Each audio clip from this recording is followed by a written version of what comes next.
What is going on, everyone? MikeO back with some recent pickups. Big selection of stuff. You're going to see some vintage. You're going to see some modern. Phillies, of course, specifically Bryce Harper. Heck, as you can see, there's a basketball card. Little football. Just picking up some stuff for the collection, having fun. Picking up some cheap, affordable stuff. It's still out there. Got to look. Obviously the hobby is crazy, but you can still have fun with it. So let's take a look at what I picked up from various sources, including eBay, Sport Lots, in-person auctions, all sorts of pickups. So let's start off with a Mike Trout. So here's a Mike Trout from 2020 Panini Chronicles. This is the Titan, and looks beautiful. Nice shine there. So cool pickup. This was a purchase I made from eBay, combined shipping. So usually if I find a card that I'm looking for, I kind of check out what the seller has, their combined shipping, and see if there's anything else I'm interested in. So won that Trout at auction for just a couple bucks. Here is a Juan Soto from Gold Label, just a base card, second year card. Got this one from Triple Crown 24. He's a great store there on eBay. A lot of awesome stuff. Pretty much add stuff daily. A lot of good affordable items for the collection. So nice Juan Soto. JT hooked it up with a few bonus cards, including this Jared Eichhoff auto. So I have a few Eichhoff autographs, but I don't believe I had the 2018 top. So a nice addition to the collection. Eichhoff, one of the pitchers that they acquired for Cole Hamels, actually had a couple decent years, and then injuries just kind of ruined his career. And here's a Jose Tabata autograph from Allen and Ginter. So JT knows I love to collect the Allen and Ginter autographs. Haven't picked up a ton lately. I have been looking. 2021 Archive Signature Series recently came out. Been keeping an eye on them, but just haven't found a lot that I need for the collection. The ones I do need are massively overpriced, so we'll see. At some point, I'm sure I'll pick some up. But JT, thanks for hooking it up. Some Sport Lots pickups here. Bryce Harper, on demand, black and white from Topps. This is a cool looking product. These cards look fantastic, great images, really nice, and plenty affordable if you buy them on eBay or Sport Lots or ComC or wherever. Here's a Harper from 2020 Bowman Heritage. Love that 92 Bowman design. Just a good, clean, crisp, classic look. Got a few parallels. This is an eBay pickup. Bryce Harper, a gold refractor from 2019 Bowman's Best. Won this one at auction. Pretty good price. I don't remember the prices offhand, but it was less than 15, maybe like $10, which is really good for gold of a star. This one was a little more, but it's the Harper Gold Parallel, numbered to 50, right there on the back, from 2020, Topps Allen and Ginter Chrome. And it's just crazy. The Ginter Chrome stuff looks gorgeous, but there are just not many singles on eBay. I guess people are holding back. I know they didn't make a ton of this product, but it seems like people are holding that wax, hoping the price spikes at some point. And we'll see. But it'll be interesting to see what the future holds for wax, because, I mean, wax is always one, as those back pages says, but it's kind of getting nutty how much is not being opened. People see those high prices on the old stuff, and they just hold. I mean, at some point, someone's got to break this stuff, and who's going to break it for the prices people are asking for? We'll see, but the singles for this product are tough to come by. There's just not a lot of listings on eBay. The color refractors, maybe you see a couple total for individual players. Even the base refractors, I still need a couple of the Phillies like Mike Schmidt and Steve Carlton, and there's just not many listings. So happy to pick that one up. There's another pickup from eBay.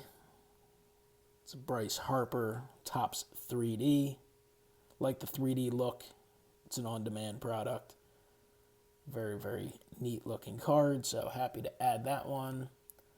Here's one of the negatives from Sport Lots. I like using them because the cards come quickly and there's just a lot to choose from, and generally affordable shipping and affordable cards. But most don't have images. This one's a little more off-center than I would like for the collection. wide left big time. But, I mean, I don't remember what I paid for it, but I would say shipped, it wasn't more than $1 or $2, $1.50 maybe. So can't go wrong with it. I love the fact that you get images, individual images on ComC, but I'm also not willing to wait 3 months for my cards, so we'll see if they speed things up soon. Here's a Harper from Tribute. This is another pickup. Got this one nice and cheap on Sport Lots, probably like $1 for the card and maybe 75 cents shipping. I don't know how much Tribute costs, but I imagine $300 to $400 a box at least, and you probably don't get more than a dozen total cards, a few of them being hits. So, I mean, singles are perpetually underpriced in my opinion. When you, obviously big time cards, big rookies, autographs, all that kind of stuff has spiked like crazy, but some of these higher end single cards and rookies and stuff, a lot of them haven't moved up much. And when you factor in that the wax they come out of has gone up 2, 3, 4 times, I mean, I think there's plenty of good deals to be had out there on very affordable cards when you base it on how much it would cost to rip. Here's a card. This is eBay. This is Topps Advent. Something they put out around the holidays. I think it was like mid-December. They show up late January. Obviously, it took a little time for this seller to get this out to me, but not really an impressive card. I generally really like the Topps On Demand product, but I don't know. It's just something in person. That one looks a little chintzy or so. Here's a cool Mike Schmidt. This is a short print out of Gypsy Queen. Picked this one up from JT. Triple Crown 24 again. So just having fun adding stuff like this to the PC. Just adding different cards I didn't have. Things that, are new to you and very affordable. Like $1, $2, whatever. It's fun. I mean, it's been a wild ride following the markets, and it's fun and frustrating to see your cards rise in price or cards you had on your list rise in price. But there's plenty of stuff you can add to your collection at affordable prices still. So just don't want people to get too discouraged. Here's a Harper from the top 70s on-demand set they put out, or on-demand product. So I like designs like this, old school looking, just basic. I mean, I enjoy the crazy looking new stuff, but I also like the classic looking, just plain Jane cards as well. I think that's a clean looking card. A few slab Harpers coming up. This one actually just came back from PSA. I had to send this in for a reslab. When I purchased it on eBay, I didn't even notice the card was just raised above. It wasn't slabbed right at all. And was a little worried it wouldn't remain a 10, but it did. Everything was good, and it looks much better. I don't even know. I don't think it was even in the frosted slab before, so that's an upgrade. But Gem Mint 10, Bryce Harper from 2019, Allen and Ginter X. This is the mini red parallel. When I bought this originally, it was about $70 or so, which is a pretty good price for a card numbered to 5. Obviously, just tough to come by. It was already slabbed. It was graded 10. Didn't cost me anything to get it reholdered, so happy with that pickup. Here's another one that will be going off to PSA. It's kind of frustrating because you just want to keep the card in your collection. You don't want to have to send it off and wait. PSA is pretty good about getting the cards reholdered pretty quickly if it's a mistake they made. If you just send in a reholder order, you're going to be waiting forever. But if it's to correct a mistake, that department's pretty quick. But still, it's going to be minimum a month. So this is the 2017 Bowman's Best Bryce Harper, 1997 Best Cuts, Gem 10.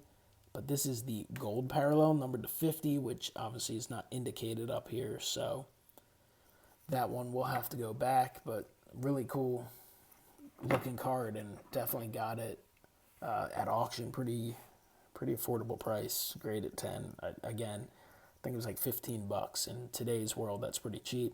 Here's a pickup from Mark H, member of the grading submission group, and he this come back in a recent SGC submission and was able to work out a deal with him. I'm happy to add it to the collection. The Gatorade Bath Bryce Harper from 2020 Topps short print, Gem 10. Have one of these for my binder for my Topps team set, but always like to add Harper's slab to the collection. So it was a card I would have chased down eventually. So I appreciate Mark working with me on that one.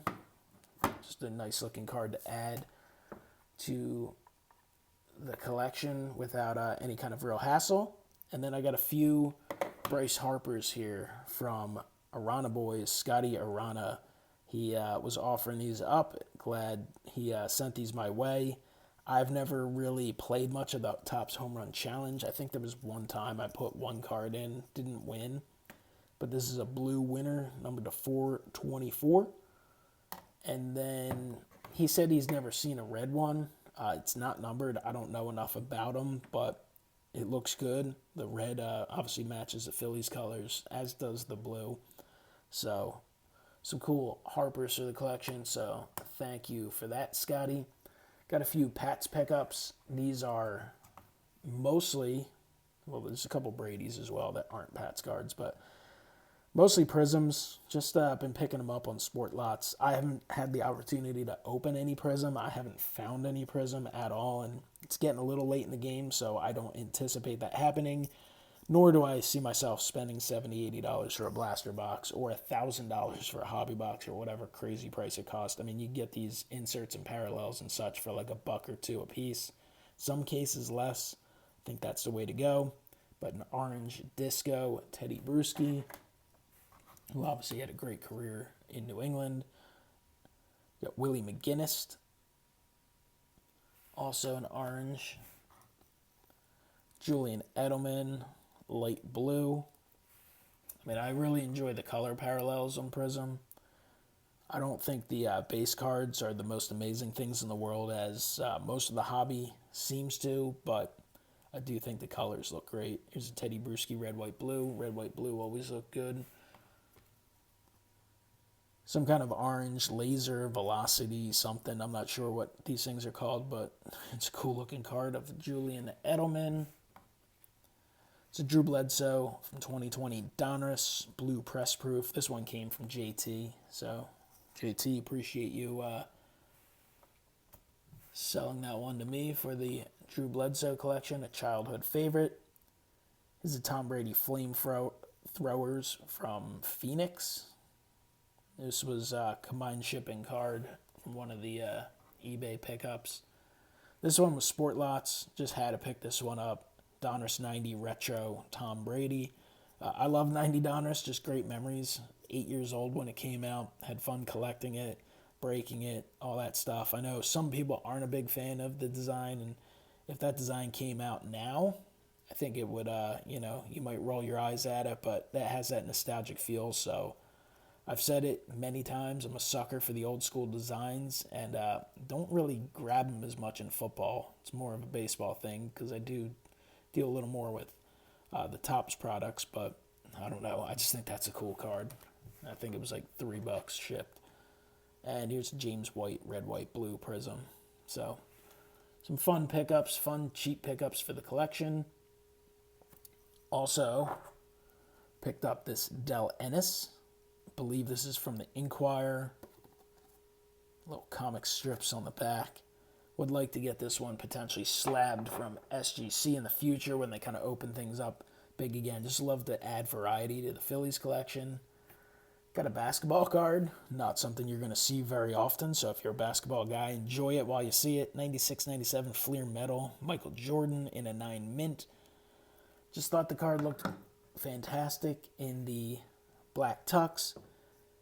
You know, Michael Jordan, obviously one of the all-time greats in professional sports, let alone basketball. I like Fleer Metal cards.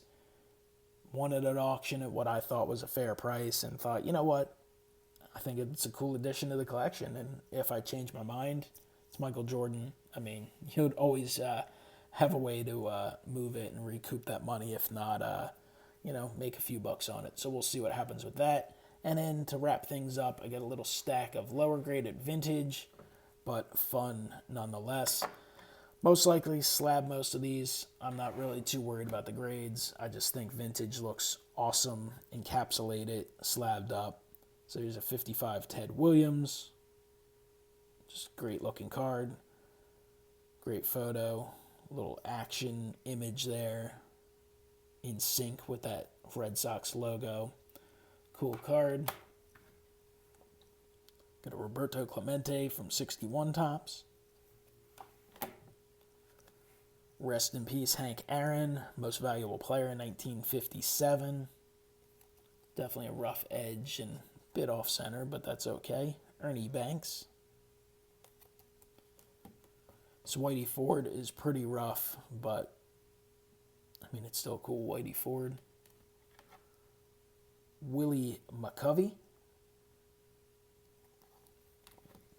And finally, a Willie Mays, most valuable player in 1954. So there you go. A variety of pickups. That's kind of what you get out of me. I just like to collect a little bit of everything. I guess I could have used a pre-war card in this video, but the hobby's booming. The hobby is just crazy. It's honestly nuttier and nuttier by the day. I mean, you see some of the prices of the ultra-modern rookie cards or some of the, all-time great guys, even like Patrick Mahomes and Tom Brady with these two, clinching Super Bowl berths. I mean, it seems like every day prices are rising. It's just, it can be a little wacky, but you can always take a step back, enjoy what you have, or target some lower price stuff, add to the collection, and enjoy yourself, because that's what the hobby's all about, enjoyment. Obviously, if there's opportunities to raise some funds, I mean, there's nothing wrong with that either, but you don't want to get yourself stressed out feeling like you have to move everything, and you don't want to get yourself stressed out feeling like you can't afford anything. So that's just my little bit of advice. Try and enjoy the hobby. Appreciate you guys watching as always. Comment below. Let me know what you think, and I will talk to you next time. Have a great one.